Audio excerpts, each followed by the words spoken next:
भाई आपन ना कौन घर कौन ମୋ ନାଁ ହେଉଛି ରଜନୀକାନ୍ତ ଜେନା। घर कौन ଘର ବାଲିକି ଭାଇ। आपन दुकान केमती निया नागिला ଦୋକାନ ସାର୍ ଏଇ ମୋତେ 8-10 ଦିନ ଆଗରୁ ଜଣେ ଏଇ ଶଙ୍କର ମୋତେ ଏଇଠି ଗୋଟେ ଦୋକାନୀ ସେ ମୋତେ ଧମକୁଥିଲା ମୋତେ ପିଟିବା ପାଇଁ ଲୋକ ପଠିଥିଲା 2 ଜଣ ରାତିରେ। ମୁଁ ଆଜି ଘରକୁ ଗଲି ମାଲ କରିବା ପାଇଁ।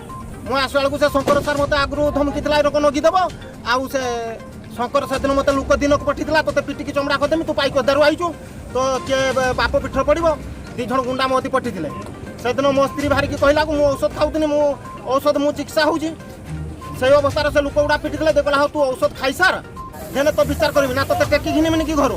ମୋ ସ୍ତ୍ରୀ କହିଲା କାହିଁକି ଟେକି ଘିନେଇବୁ ନା ତୁ ବହୁତ ଏଠି ଦାଦାଗିରି କରୁଛୁ ପାଇକଦା ପଞ୍ଚାୟତରୁ ଆସିକି ତୋତେ କେରକ ଏଠି ରହିବୁ ମୁଁ ତୋତେ ଦେଖିମି ବେଳେ ଆଉ ମୋତେ ମୁଁ ଆଜି ଖାଇବା ସମୟରେ ନିଆଁଟା ସାର୍ ସେଇ ଲଗିଛି ଆଉ ନାଇଁ ଆପଣ ଦେଖିଛନ୍ତି କି ନା ମୁଁ ଦେଖି ନାହିଁ।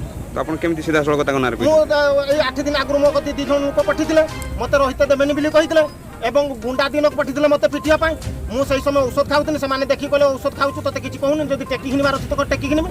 ମୋ ସ୍ତ୍ରୀ କହିଲା ହଉ ଠିକ୍ ଅଛି କେରକ ଟେକିକି ନେବା କଥା ଲେଖି ଆପଣ ଯାହା ନାଁରେ କହୁଛନ୍ତି ଅଭିଯୋଗ ଆଣୁଛନ୍ତି ତାଙ୍କ ନାଁରେ ଥାନାରେ ଏଫଆଇଆର ଦେଲେଣି କି ନା ମୁଁ ଦେଇଥିଲି ତ ଆପଣଙ୍କ ଦୋକାନରେ କେତେ ଟଙ୍କାର ସାମଗ୍ରୀ 10 ଲକ୍ଷ ଉପରେ ସବୁ ପୋଡ଼ିକି ନୁକସାନ ହେଇଛି।